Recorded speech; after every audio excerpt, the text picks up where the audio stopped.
kung gusto ni VP Sara ng puksaan. Puksaan, iyan ang hamon ni Kang King Kung. Percival Sidanya kay Vice President Inday Sara Duterte. Anak ng kagwang, oh. Naghahamon ng puksaan. Yung naghamon, matagal ng puksa. Kuntangin na, mukha pa lang, puksang-puksa na. Lakas din ang trip ng naturang kongresista. Itong makabayan party list na ito. Mga kaliwang grupo na maghamon ng puksaan kay Vice President Inday Sara Duterte. Ayusin niya muna mukha niya bago maghamon. Pag kinasaan ka na Inday, puksa ka talaga. Kung Leviste, imbestigahan umano ng palasyo ang kanyang mga isinisiwalat na Cabral files. Ayos Kung sino pa ngayon ang nagsiwalat ng katotohanan, siya pa ang iimbestigahan. Wala na, talagang checkmate na kayo ayon kay Kong Leviste. Bersamin, hugas kamay naman sa pagkadawit niya sa nakakatakot na alokabuls. Itinanggi po niya yung 8.3 billion pesos.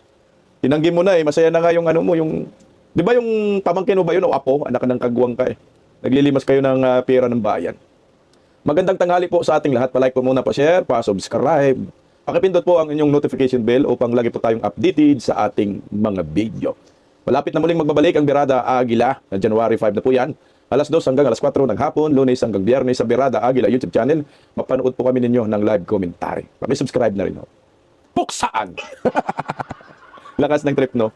Okay, bago po natin pag-usapan yung puksaan na hamon ni Percy Sidanya kay Vice President Inday Sara Duterte, pag-usapan po muna natin itong plano ng Palasyo de Polvoro na imbestigahan ang Cabral files na isiniwalat po ni Kong Leviste. Wala naman pong problema yan Kung yung investigasyon ay para malaman ang katotohanan at authenticity ng naturang dokumento, ebidensya.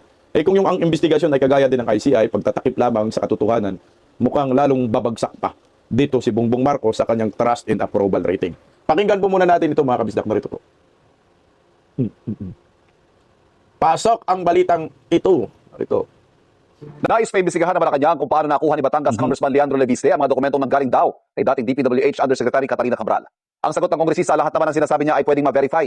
Isiniwalat naman ni Senador Ping Lacson na mayroong mga cabinet secretary na humingi umano ng allocable sa 2025 budget. Patay rin sa mga dokumentong mula kay Cabral. May unang balita, si Mac Gonzales. Isiniwalat ni Senate President Pro Tempore Ping Lacson na hindi bababa sa 5 cabinet secretary at ilang undersecretary ay may bilyong-bilyong pisong allocables at non-allocables sa 2025 budget base sa dokumentong hawak niya. Sabi ni Lacson, galing ito sa abogado ni yumaong dating DPWH Yusek Catalina Cabral at mga dokumento mula anya mismo sa DPWH. Kabilang daw rito ang isang ES na may 8.3 billion pesos at si dating DPWH Secretary Manny Bonoan na may 30.5 billion para sa 2025 lamang. Wow. Sinusubukan namin kunin ng pahayag si Bonoan kaugnay nito. Sabi ni Lacson, ang allocable ay patungkol sa mga mambabatas na nanghihingi ng proyekto. Kaya tanong ni Lacson, bakit nagkaroon nito ang mga cabinet secretary? Base rin daw sa pahayag ni dating DPWH Yusek Roberto Bernardo, bukod kay Bonoan ay naghatid din siya ng kickback sa isa pang miyembro ng gabinete. Dagdag ni Lacson, meron ding bilyong-bilyong pisong halaga ng allocable para sa House leadership at sa ilang party list group. Maaari raw ipa-authenticate ang mga dokumentong ito sa Department of Budget and Management o sa DPWH mismo. Pagkatapos, pwede rin aniyang ipatawag ng Senate Blue Ribbon Committee ang mga cabinet secretary. Nang tanungin si Batangas 1st District Representative Leandro Leviste kung may mga cabinet officials sa listahang hawak niya, sagot niya, may mga acronym siyang nakita. Ang isang acronym po na kasali doon ay SAP. Hindi ko po masasabi sino si SAP, pero nandun po sa 8 billion pesos of projects, si SAP. Hindi lang po yung listahang ito ang nakalap ko. Meron din po akong iba pang mga listahan ng mga insertions. At ayon din po sa ibang mga nakalap kong mga ebidensya, lumabas din po doon ang acronym SAP. Nagpost si Leviste ng kanyang email sa DP. Teka lang, doon muna tayo sa cabinet secretary na gabsik, no? Mga secretary at saka mga yusik na tumatanggap ng allocables. So si Bunuan saka si Bersamin, napangalanan na. Kasi wala naman daw ibang iis kundi executive secretary. Hindi naman pwedeng Eli Soriano yan. Okay. Ngayon, yung files na ito, yung sinabi ni Lacson, ito po yung sinabi niya na merong 5 cabinet secretary. Magkaiba po yan sa files ni Leandro Leviste. So, may nag-leak na talaga ng mga files galing DPWH. So, 5 cabinet secretaries at may mga U6 billion allocable. Ano nakukuha po nila? Magkano po yan? Sa 2025 budget. So, malamang ngayon sa 2026 meron din. So, tiba-tiba si Antiklar dito. Antiklar, kasama ka dito, Antiklar. Anak ka ng kaguwang mo. Masyado kang defensive, binabanatan nyo si Kong Leviste. Saka yung SAP na sinasabi ni Leandro Leviste. Madali lang yan. Sino ba yung SAP sa executive? Di ba, Special Assistant to the President? SAP po yan Sino bang Special Assistant to the President ni Bungit? Di ba si Lagdamio? So ito yung dapat tumbukin ng investigasyon, lalo na yung ICI. Kasi kasama na yung mga cabinet secretary, so makapangyarihan po ito. Cabinet secretary, si Bunuan. O, ito na ha. Kung ito ay ano natin ha, nagaling po sa kanilang dokumento ni Lacson. Sabi ng sekretary, pinangalanan si Bunuan, gustong interview ng GMA, nasaan? Putang ina, ma-interview nyo pa, nasa Amerika na yun, sa Europa na, anak ng kagwan. Bunuan, anuhin natin yung 5 cabinet secretary ha. Bunuan, hulaan lang natin, Bunuan, si Bersamin, Lucas Bersamin, pangatlo, si ito na po si SAP, Special Assistant to the President. Yung pang-4, pang-5, sino yan? No? 5 cabinet secretaries. So meron pang mga undersecretary. Baka si Pangandaman, Amina, no? The Department of Budget and Management. At saka si Recto. Baka lang, ha? Kasi makapangyarihan yan, mantakin mo. Bilyones po yan. Ilang bilyon po yan? 8 billion. Yung kay Executive Secretary, 8.3 billion nga ho eh. Yung exact amount. So ngayon, ang nangyayari, iba yung files ni Leviste, iba yung files ni Lacson. Huwag ka lang masyadong didikit Leviste kay Lacson kasi ahas yan eh. Ituloy, oh. PWH noong October 1 nang mag-request siya ng DPWH budget kada legislative district. Pati ang sagot sa kanya ng DPWH noong namang October 20. Kalakip ng email ng DPWH ang ilang dokumento. Kabilang ang isang liham na may pirma mismo ni DPWH Secretary Vince Dizon. Sabi ni Leviste, binigyan niya ng ilang araw ang DPWH para i-authenticate ang mga dokumentong in-upload niya sa Facebook. Dito nga sila na-checkmate eh. Ni Leandro Leviste itong si Vince Dizon. Kasi sabi ni Vince Dizon, pinilit daw. So nung naglabas po si Leandro Leviste ng mga ganito, mga email, pahiya sila dito pero tahimik pa rin si Vince Dizon. Malamang, pinag-isipan mo ng Malacanang ngayon kung paano i-counter nila itong si Leandro Leviste para masunog yung kanyang ebidensya. Malamang nag-iisip sila ng ganun. Kasi tatamaan lahat eh. Mantakin mo pati Executive Department, mayroon palang allocables. Tapos pinangalan, nandun yung mga pangalan, Sandro, pinakamalaki, pati si Martin Romualdez. Bumunga din, hindi pwede nila ito maitanggi. Tuloy-tuloy. Never ni Sec Vince sinabi na hindi tunay ang aking mga dokumento. Ang sabi lang niya, hindi pa niya Hindi ko napatunayan. na-authenticate ko po. Okay. Kasi nasa abroad siya. Sinabi sa akin ni Sec Vince noong September na isa sa publiko niya ito. Sinusubukan namin kunan ng pahayag si Dizon kaugnay sa mga bagong pahayag ni Leviste. Pero nauna na niyang sinabi na wala siyang ino-authenticate na anumang dokumento. Hindi rin daw malinaw kay Dizon kung ano ang mga nakuhang dokumento ni Leviste. Sabi pa ng kongresista, maraming pumigil sa kanya na mag-privilege speech ukol sa Cabral files at sila rin daw marahil ang pumipigil ngayon kay Dizon na ilabas ito. Lahat ng mga tao na nakapakalat dito, ayaw nilang lumabas ang mapapalat ka. At sila ko ay mga kaibigan ng aking ina. Pero, gusto silang public malaman kung saan nagastos yung 3.5 trillion pesos sa DPWH. At nakakalungkot din na imbes na ilabas, mukhang pinagtatakpan pa. Kaya, sana si DPWH naman po, si Sec Vince Dizon, ang maglabas nito. At hindi na lang hanapan sa akin. Gayon din ang ilan umano na ipinadaraan pa sa kanyang inang si Senator Loren Legarda upang huwag ilabas ang listahan. Sinusubukan pa namin makunin ng pahayag ang senadora. Sinagot din ni Leviste ang alegasyon ni Dizon na sa pilitan niyang kinuha ang mga dokumento kay Cabral. Bakit after 5 days lang niya sinabi yan? Actually, November ko pa sinasabi, meron akong files from Yusek Cabral, wala siyang sinabi na ganung kwento. Sabi ni Palace Press Officer Yusek Claire Castro, dapat imbestigahan kung paano nakuha ang Cabral files. Lumalabas kung sa staff nang galing, mukhang hindi galing kay Yusek Cabral. Kasi sa staff eh. Kung katotohanan lang din naman ang gusto natin. Agad mo lang ipakita. Yusek Claire Castro will make a fool of herself because everything that I'm saying can be verified even by publicly available data. Kaya ang sinasabi niyo po ay tama. Ang dapat mangyari dito ay hindi natin pagtakpan ng mga proyekto na pinapropose ng mga mababatas. Putang ina ng Claire Castro, napakabobo talaga. Imbestigahan daw kasi pag galing daw sa staff ni Cabral, so hindi galing kay Cabral. Nang inumin. Siyempre yung staff nagre-represent sa opisina ni Cabral. O kaninong galing yung opisina kay Cabral, tangingot. Ayan pala yung gusto niyang imbestigahan ng palasyo. Kasi hindi naman daw galing direkta kay Cabral.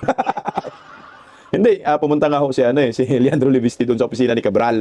Si Cabral ay tumawag doon sa kay Dizon. So ngayon naman si Dizon tumawag kay Cabral at binigyan ng pahintulot. So nag-email, nag-follow up. No, yung email na inattach ng opisina ni Cabral, nandun lahat ng mga listahan ng allocables. Ano ka ba, Claire Castro? Kung mo hindi si Cabral yung nag-send ng email sa kay sa kay Leandro Leviste, hindi na si Cabral ang nagbigay. Tangingot mo naman. Eh, sinong nagbigay niyan? Galing mo sa opisina ni Cabral, staff ni Cabral, di ka galing kay Cabral. Parang ikaw lang tangingot ka. Di ba salita ka ng salita, tagapag-sinungaling ng palasyo, ibig sabihin, hindi ka namin paniwalaan. Kasi hindi galing kay Bungit, yung mga sinasabi mo, hindi mismong si Bungit nagsalita, ang tanga mo naman. Di ba, kuyo? So, ang bubog talaga ni Claire Castro, no? Ito yung pinakabobo na, na spokesperson na nakikita ko. Alam mo yung parang palingkera yung datingan, eh. Tingnan mo, hindi naman si Cabral nagbigay, staff galing. O hindi galing kay Cabral, galing sa staff, ang tanga. Kasi sabihin din namin, hindi naman si Bibim nagsalita. Ikaw naman nagsalita, Claire Castro. Oh, hindi si Bibim nagsalita, ikaw! Ang pinakatangingot, no? Wala na kasi silang maano dito, kumbaga, wala na silang lusot. Merong hard copy, may soft copy, meron sa hard disk, flash drive, ayan. Nakapost na sa social media, buong mundo alam. Na kaya nga tahimik si ngayon si Dizon. Kasi pag umingay si Vince Dizon at hindi magkatugma ang sasabihin ni Vince Dizon at ni Claire Castro, malamang durog sila ho dito. Pero ito, itinanggi po ni Bersamin ang pagkadawit niya sa 8.3 billion pesos na allocables. O pakinggan po natin itong pagsisinungaling nila. Ikinagalit naman ni dating Executive Secretary Lucas Bersamin ang pagkakadawit sa kanya sa allocable sa Cabral Files. Ayon kay Bersamin, nagulat at nagalit siya sa sinasabing ES na nakakuha umano ng higit 8 billion pesos na allocables sa 2025 budget. Ang allocables ang inilalaan na pondo ng DPWH para sa infrastructure projects sa bawat distrito. Itinanggi naman ni Bersamin na nag-request o nag-aproba siya ng DPWH project o budget allocation. Hindi niya rin daw inutusan ang sino man na gamitin ang kanyang pangalan o dating opisina para rito. Naunang sinabi ni Senate Blue Ribbon Committee Chairman Ping Lacson na 5 miyembro ng gabinete ang may bilyong-bilyong pisong allocables sa 2025 national budget. Base raw yan sa mga dokumento ni dating DPWH Undersecretary Catalina Cabral. Kabilang daw dyan ng isang ES na nakakuha umano ng 8.3 billion pesos sa allocable at si dating DPWH Secretary Manuel Bonoan na pinaglaanan umano ng 30 billion pesos. Sabi naman ng palasyo, sino mang miyembro ng gabinete ang masangkot at ituro ng ebidensya ay dapat maimbestigahan. Si Claire Castro na naman. Kasama yung Claire Castro, kasama ka na imbestigahan. Nakatanggap ka daw, malita-malita eh. Okay. Alam mo itong si Lucas Bersamin, magaling talaga to rin na sinungaling. Tingnan mo, pagtugmain lang natin yung sinabi ni Saldico. Ito na. Yung sinabi ni Saldico na yung Yusek Bersamin, yung kausap niya patungkol sa 100 billion insertion ni Bangag. So kumukunikta ngayon sa mga dokumentong hawak ni Lacson at ni Leandro Libesti. Tingnan mo. Tumbukin na natin, sino yung mastermind ngayon? Hindi nasa executive department. Alam na natin yan. Sila yan ho. Kung sasabihin pa ni Bersamin, parang galit pa siya dito. Tangina, kung may dokumento po na naglilid na ikaw ay talagang kasama sa allocables, durog ka talaga dito. Kailan madudurog si Bersamin? Pag madurog si Bangag. Pero kung yung CBBM, sasapian na naman ng utot ng demonyo, baka magiging fulga itong si Bersamin. Si Bunuan, malabo nang mapulga ito kasi lumayas na ba? No? Hindi na yung babalik. Pag si Lucas Bersamin umalis ng bansa, yun na yun. Tinakasan na nila ang kanilang mga responsibilidad. Anyway, malapit naman na ho ang inyong kaibangan. Kunting tiis na lang kaming mga Pilipino. Kaya pa ba natin hanggang 2028? Doon po talaga ang totoong hustisya pag hindi na Marcos ang makaupo sa Palasyo de Polvoron. Panigurado, sa kangkungan po kayo dadamputin. Alam mo, Panpilo Lacson, hindi ako hanga talaga dito sa animal na ito. Kaya, Libiste, mag-iingat ka dyan. Kasi ang nakikita ko dito, si Panpilo Lacson, mukhang ayaw niyang masapawan ni Leandro Libiste. Pero mautang si Leandro Libiste. Sabi ni Leandro Libiste, si Lacson daw yung kanyang inspirasyon. Alam mo naman si Lacson, ayaw niyang masapawan, kagaya doon sa Senate Blue Ribbon Committee, di ba? Kanina, sinapawan talaga sila ni Kong Marcolita. Talagang lumabas talaga ang pagkaabogado ni Kong Marcolita sa Senate Blue Ribbon Committee. Kaya gumawa ho ng kababalagan itong si Lacson, umiipal, umiintra, para yung spotlight malipat sa kanya. Ito naman ngayon. Yung spotlight kasi ngayon ay nakatutok kay Leandro Libesti. So ngayon, siyempre, itong si Lacson, bida-bida ngayon, para sabihin, meron din siyang sariling expose at nakadiscover rin po siya ng mga allocables. So ito, kumukal-pukupal, naglabas din po siya ng sarili ng dokumento. So anyway, wala nang problema dyan. Basta tumbukin natin yung totoong mastermind at baka magkakaroon na naman ng cover-up kagaya ng ginawa sa Senate Blue Ribbon Committee. Si Tambaluslos na sana, matumbok na, kaso nga lang itong si Lacson at Susoto, pilit pinagtakpan at nalilihis yung totoong investigasyon. Kaya ang may kasalanan sa nangyayaring paglilihis ngayon, na imbis si Cabral sana ay magsasalita na, ay putangin na ikaw yun, Lacson. Kaya pakinggan po natin si Senador Marcolita patungkol dyan. Narito po. Meron pa sanang isang inaasahan natin na magsasalita na rin, pero wala na, hindi na makapagsasalita siya. Sino yan? Si Yusek Catalina Cabral. Kasi ang balita doon, bago nangyari yung sinasabi niya na, ewan ko lang, baka nabalita nyo na rin na plano na rin talaga niya magsalita at isabihin ang lahat ng kanyang nalalaman tungkol sa flood control anomalies. Maaari, kasi noong ako ang chairman ng Blue Ribbon Committee, hindi kasi may tatanong sa isang araw lang o sa isang pagdinig ang lahat ng dapat na itanong dahil sa napakarami ng area na makukover. Yes po.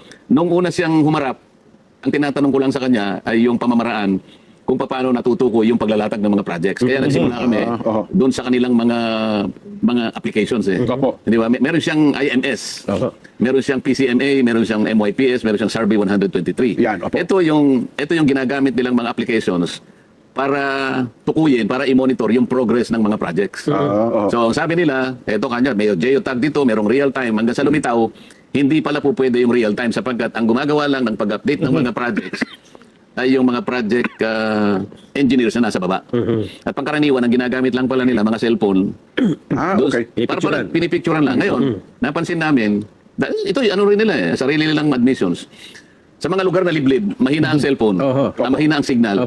Yung coordinate, nasisira din eh. Yung ano eh. Kaya pala doon sa pag kumpara mo yung MYPS program at saka yung PCMA, mas accurate yung PCMA eh. Ang naging discrepancy ng mga coordinates between 70 meters to 400 meters. Eh. Ang malaki. Ang layo. So hindi mo malalaman kung ilan talaga yung ghost projects. Eh. Doon pa lang nag-uumpisa. So hindi pa tapos doon, pero halos yung mga ibang tanong, naitanong ko na, pero kukunti ang naisagot doon. Susunod na tanong, pupunta na ako doon sa mga proponents. Dito nagkahirap-hirap kasi nakialam na yung pumasok na ang DOJ. Nung pumasok ang DOJ, yun naman ang panahon natanggal na ako. Kaya ang daming naging problema eh. Yung direksyon ko, napalitan, gumamit na ibang direksyon, iba naman ang tinukoy. So kaya, ang hirap eh. Kasi kami po, mga pangkarirong mamamayan, ang kalam natin, isa lang ang direksyon para malaman ang katotohanan sa usapin ito. Ako naman sinabi ko, dapat isa lang ang direksyon natin. Opo. Lahat ng malalaking isda, Yun lahat ng talagang masterminds dito, tukuyin natin. Kaya minsan nasabi ko, ba't ba natin pinag-awayan? Isa naman ang gusto Di ba natin. isang gusto natin? Doon nasira, sayang yung sinimula ni Senador Marcolita. Baka nga, pag tinuloy-tuloy yun ni Senador Marcolita, talagang basag na si Romualdez Aldico that time eh. Wala, kaso nga lang eh. Sinadya po talaga nilang tanggalin si Senador Marcolita sa Senate Blue Ribbon Committee. Kasi siyempre yung mga sekreto ngayon nasa pala. Pero kahit tinanggal si Senador Marcolita, lumalabas pa rin ang katotohanan na itong Palacio de Polvoron, sila ang utak dito sa paglilima sa kaban ng bayan. Tingnan mo yung mga executive secretary. Sa tingin nyo ba yung mga secretary, cabinet secretary ni Bongbong Marcos nakakuha ng bilyonis na allocables ay payagan ni Bongbong yan nang wala rin siyang nakukuha? Puta, malabo ho yun. Si Baki mukhang pera, si Sandro mukhang pera, Martin Romualdez, puta, na makipagsabayan ho sila. Nung nabulilyaso, napilit nila inaatak ang mga Duterte sa flood control, pero hindi pa rin yan umuubra. At nagbubumirang pa rin hanggang ngayon. Akala nila mapagtakpan na ho nila itong issue sa bayan. Nagkakamali sila kasi wala nang naniniwala sa kanila, di ba? Sa kanilang mga cover up ng taong bayan gising na.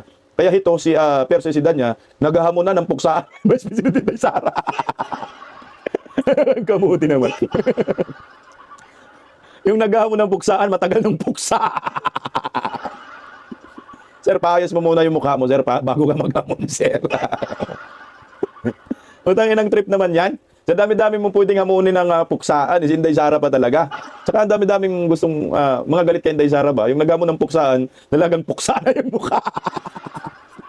No match na yan, sir. Yung puksaan na yan, anak ka na gamuti ka eh. Gamon ka ng puksaan, pinuksa na nga kayo ng mga Duterte, di ba? Puksang-puksa kayo. Doon sa Davao City, naubos na nga kayo sa Davao Region eh. Dahil magaling pumuksa si Vice President Inday Sara ng mga komunista. Tapos ngayon naghamon ka. So baka sabihin po ninyo na gawa-gawa ako ng kwento. Ito, pakinggan po natin si Percy Sidanya. Talagang lakas din ang loob niya na maghamon ng puksaan laban kay Vice President Inday Sara Duterte. Ano bang puksaan na hinahamon po, anak ka ng kagwang eh? Ito, pakinggan natin si Inday Sara. Inday Sara, si Percy Tabi. Kaya ayusin yung mukha nyo. Kung gusto ni VP Sara ng puksaan, dapat umattend siya ng hearing sa Kongreso. Doon niya ipakita ang tapang niya. At simulan niya yan sa pagtitake ng oath. O yung daanin sa pagiging bratinela at pambubuli at pangharas ng mga empleyado ng House of Representatives. May binubuli ba si Inday Sara na empleyado ng House of the Representatives? May naharas ba? Alam mo, Percy Sidanya, ayusin mo nga yung mukha mo. Puksaan. So doon sa hearing, ay putang ina, pinuntahan naman kayo ni Inday Sara dyan. At wala na mo kayong nagawa, di ba? Puksa nga kayo eh. Meron pa nga kayong kasama na nasira na eh. Di ba si Ako? Nasa na ngayon?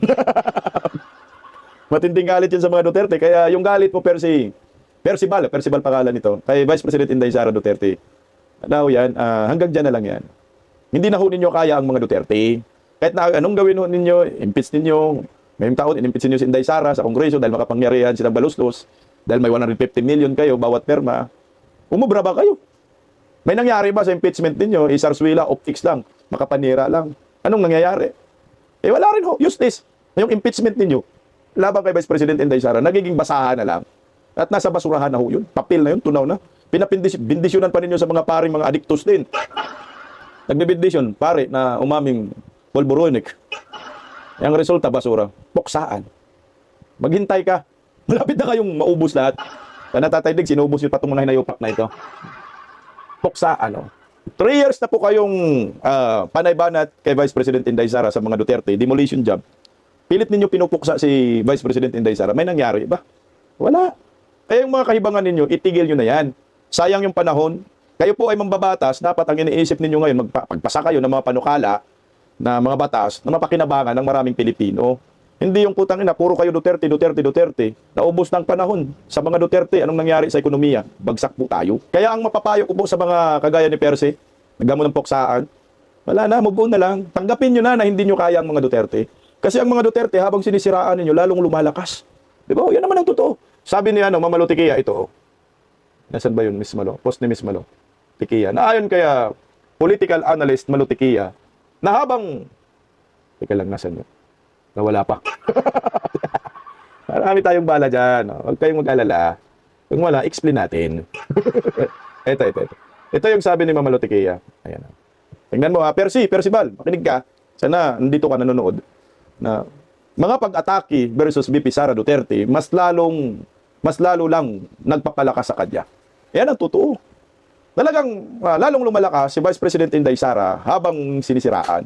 Alam niyo po, naniniwala ko talaga ako sa sinasabi na bad or good publicity is still publicity. So ano po ang nangyayari ngayon? Si Inday Sara lalong lumalakas. Paninira mo Percy, yung mga Makabayan Black, Anak Tuta, Anak Kambing. Hindi umubra sa Persa sayo sa mga Dilawan, Piklawan, mga bubonistang Talyanista ni Bangag. Ano nangyayari? Si Inday Sara yung tumataas. Lalong nagtitiwala ang taong bayan sa kanya. O sinong tinatamaan ngayon? Si Bangag. O tingnan mo. Panay banat ninyo kay Vice President Inday Sara, panay paninira ho sa ninyo kay Inday Sara. Sino po ang dumadaus-us? Sabi ni Mama Lutikia, dumadaus-dus. Nang dumadaus-dus ang tiwala ng tao sa Pangulo. This is historical crisis of trust. At kapag nawala ng tiwala ang tao, limdak ang Pangulo mismo. Limdak talaga yan. Wala na ho yan. Parang yung pilay na di na makagalaw. Oo nga, Pangulo ka, pero hindi ka na pinagkakatiwalaan ng maraming tao. So limdak ka. Yung trust issue sa iyo ay nakabuntot pa rin at yung tiwala ng taong bayan ay bagsak. Putang ina, hindi nga bagsak, lagapak. Hindi yan lagapak, talagang negative. Ito yung sinasabi namin Percy sa'yo. Napanay ka paninira, bubonistang Talyanista, putang ina, ang bububo nyo pala. No? Nasaan yung mga Ensaymada Bulagers? Hindi man ho ninyo natulungan na iangat itong inyong Pangulo. Claire Castro, ang galing mo. Ang galing mong spokesperson, bagsak si Ngiwim. Ito yung patunay na habang sinasaktan ninyo ang mga Duterte, habang sinisira ninyo ang mga Duterte, ay putang ina, hindi umubra, lalo namang lumalakas. O ito kayo, lalo kayong bumabagsak. Pakinggan natin. Ito ebidensya, oh. Mas maraming nagtitiwala kay Vice President Sara Duterte kumpara kay Pangulong Bongbong Marcos batay sa resulta ng survey ng Social Weather Station o SWS. Sa isinagawang commission survey mula Nobyembre 24 hanggang 30 na may 1,200 adult respondent, nakakuha si VP Sara ng positive 31% net trust rating. Mas mataas ito kumpara sa plus 25% na naitala noong Setyembre ngayong taon. Pinakamarami namang nagtitiwala kay Vice President Duterte ay sa Mindanao na may plus 74%. Sinundan ito ng Visayas, Balance Luzon at NCR. Samantala mula positive 7% noong Setyembre, bumagsak sa negative 3% ang trust rating ni Pangulong Marcos. Pagdating sa Bay Area, sa Balance Luzon lang nakakuha ng positive rating ang Pangulo. Isinagawa naman ang naturang survey sa gitna ng matinding investigasyon patungkol sa anomalya sa flood control projects ng pamahalaan. Aray ko. Dito ko na ko talaga mapagtanto na. Ito, legit na talaga to. Percy, legit na talaga. Ang bubobo ng mga supporters si Bangag. Ngayon sa Ensaymada Bulagers, na pinunduhan sa pork barrel, alokables, anak ng kagwang, nasan kayo? Kamuti. Hindi man umubra. Kahit man lang sana, naka-zero kayo. Negative 3 talaga. So ito yung negative. Hindi kayo negatibo sa pulburon. Ito, negative kayo sa survey. Magpa-hair follicle drug test kayo para may positibo kayo. Kasi sa trust rating, negative na, di ba? Magpa-hair follicle drug test kayo, panigurado, may positibo ka dyan. Ang tatanga ng mga bubonistang tanganista, mga Ensaymada Bulagers, binayaran kayo ng milyon-milyon, putang ina, may mga Mustang pa kayo, mga hinayupa kayo. Claire Castro, dakdakan ng dakdak, hindi umubra. Lalong bumabagsak ang amo ninyong nakangiwiang panga. Na parehong mukha kay Percy Sidanya na nagamo ng puksaan kay Inday Sara na matagal ng puksa. Tingnan nyo mga pagmumukha ninyo. Italiano Gold, hindi umubra, no? So magaling pa rin kaming mga Duterte diehard supporters, mga political vloggers. Bakit? Ay putang ina, antindi ng paninira ninyo sa mga Duterte, pero handyan, tingnan mo naman. Trust and approval rating, pinakamataas. Dayon yor, negative 3, para lang klima sa ibang bansa. Negative 3. Ano kaya? PCO. Uy, tanggalan nyo na ng mga sahod yung mga Ensaymada Bulagers, mga generous allowance. Tanggalan nyo na ng mga sasakyan yan. Tanggalan nyo na ng mga condo unit yan. Mga anak ng kagwang, mga walang silbi, ang bububu. Eh, hinayaan nyo yung amo ninyo maging negative. Kahit mga mag-zero lang, okay na yun. Historic daw ito na sabi ni Mamalo. Historic na pagbagsak ng trust rating ng isang Pangulo. Lahat. Only in Marcos admin. Mga first time, mga historic. Pagbagsak ng ekonomiya, historic. Palitan ng piso kontra dolyar, mag-senior citizen, historic. Mahal ang bugas, historic. Pag nanakaw sa kaban ng bayan, historic. Lahat historic eh. Lahat, pinapatikim tayo ng mga first time under Marcos admin. Katarantaduhan nga lang. Ewan ko kaya, kung hindi pa ba kayo susuko sa mga paninira kay Vice President Inday Sara, alam nyo, Percy, yung impeachment wala na yan, nauumay ng taong bayan. Tingnan, pakinggan natin si Inday Sara. Nakapagod na siya para sa taong bayan, yung impeachment na yan, dahil nakikita naman natin na wala talagang ebidensya yung kanilang mga reklamo. Totally for threats and harassment. Ito yung harassment, pero si Danya. Wala na yung impeachment, parang ano na yan. Hindi na kumakagat. Ginagamit nilang propaganda labang kay Inday Sara na impeachment. Hindi na. Yung pagsampasampahon ninyo ng kaso labang kay Vice President Inday Sara sa ombudsman, useless din man yan eh. Bago yan talakayan, impeach nyo muna si Vice President Inday Sara. Eh kung hindi ma-impeach, useless yung mga isinampan ninyong kaso dahil si Inday Sara impeachable officer. Hindi, useless din yun. Kaya nga, tingnan mo panay ninyo panira kay Vice President Inday Sara. Ang mga Duterte tuloy ngayon nakahanap ng mga kakampi. Ako nga, hindi ko nga akalain na yung ito. Ang Liberal Party po to Alam ko, Liberal Party to dati. At yan sa Liberal Party ba to? Eh ano kumampi kay Inday Sara? Walang kinalaman si Sara sa korupsyon. Ang kaso niya, impeachment. At questionable nga yung kayong kaso. Kini-question yung paggamit ng confidential fund. Eh bakit hindi ninyo kini-question din ang paggamit ng confidential fund ng presidente? Mas malaki yun. Baka 10 times more. Tingnan mo. Alam naman talaga ng taong bayan yan. Ngayon, Lito at yan sa palakpakan natin, no? May sense eh. Kaya kayo Percy si Danya, kung gusto niyo, ini-impeach niyo, kini-question yung confidential funds Inday Sara. Tama rin naman. Eh kung gusto po ninyong questionin yung confidential funds ni Vice President Inday Sara, bakit ayaw niyong questionin yung billion confidential funds? Hindi lang times 10, more than pa. 150 million hinahanap niyo kay Inday Sara, kay Bungit, ilang billion, no? Simula nung naging presidente niya, billion is 4.5, nag-average ng confidential funds and intel funds ni Bungit, nag-average ng 10 million yearly. So ilang taon na po kayo niyan? Gumawa ng budget 3 taon, so 10 billion, no? So 30 billion na confidential funds and intel funds na hanapin ninyo kay Bangag. 30 billion Pero kay Inday Sara, 150 million, putang ina, parang ang dami nyo nang sinasabi. Eh kayo nga, di ba sabi ni Leandro Levisti, tumatanggap po kayo ng 150 million na allocable. So ngayon, medyo tumaas na nga eh. Nasaan ba yun?